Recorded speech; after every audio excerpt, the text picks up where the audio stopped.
মেয়াদ শেষ হবার সময় যতটা ঘনিয়ে আসছে ততটাই বাড়ছে উপদেষ্টাদের লাল পাসপোর্ট জমাদানের সংখ্যা। ক্ষমতার পালাবদলে এ ঘটনা সাধারণ হলেও চাঞ্চল্য সৃষ্টি করেছে এ তালিকায় আইজিপির যুক্ত হবার গুঞ্জন।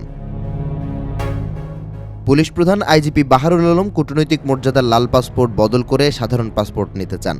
সম্প্রতি সরকারি পাসপোর্ট সমর্পণের ইচ্ছা প্রকাশ করে স্বরাষ্ট্র মন্ত্রণালয়ে চিঠি দিয়েছেন তিনি।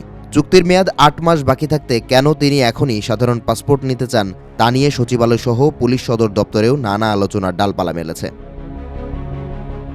পুলিশ ভেরিফিকেশন ও দুটি গোয়েন্দা সংস্থার প্রতিবেদনে প্রাপ্ত বিধিনিষেধ সংশোধন করে সম্প্রতি প্রজ্ঞাপন জারি করা হয়েছে। ফলে খুব সহজেই লাল পাসপোর্ট সমর্পণ করে সবুজ পাসপোর্ট নিতে পারবেন সরকার সংশ্লিষ্টরা। প্রজ্ঞাপনে বর্তমান সরকারের আমলে জারি করা বিধিনিষেধ সাবেক সরকারের কূটনৈতিক পাসপোর্টের জন্য বহাল রাখা হয়েছে, তবে শিথিল করা হয়েছে অন্তর্বর্তী সরকারের আমলে জারি করা পাসপোর্টের জন্য।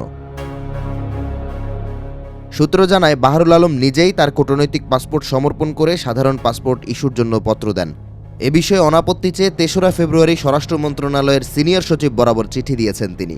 জুলাই গণঅভ্যুত্থানের পর নৈতিকভাবে দুর্বল হয়ে পড়া পুলিশ বাহিনীকে নেতৃত্ব দিতে সাবেক অতিরিক্ত আইজিপি বাহারুল আলমকে অবসর থেকে চাকরিতে ফিরিয়ে আনা হয়। চলতি বছর ২০ নভেম্বর পর্যন্ত তার চাকরির মেয়াদ রয়েছে।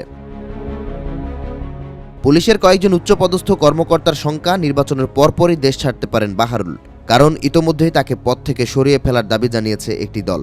তবে সরকারের শীর্ষ পর্যায়ের আনুকূল্যে নির্বাচন পর্যন্ত তার চুক্তির মেয়াদ বহাল রাখার সিদ্ধান্ত হয়। বাড়তি এই সময়কে কাজে লাগিয়ে পাসপোর্ট সমর্পণের একটি বিশেষ সুযোগ খুঁজে পান আইজিপি। এই বিষয়ে জানতে চাওয়া হলে সাংবাদিকদের প্রশ্নের জবাবে কোনো জবাব দেননি পুলিশ প্রধান। আলোচিত পিলখানা হত্যাকাণ্ডের তদন্ত কমিশনের প্রতিবেদনে বর্তমান পুলিশ মহাপরিদর্শক সহ ৮৭ জনকে অভিযুক্ত হিসেবে দেখানো হয়েছে। সে সময় এসবি প্রধান হিসেবে দায়িত্ব পরিচালনায় ব্যর্থতার অভিযোগ আনা হয় তার বিরুদ্ধে।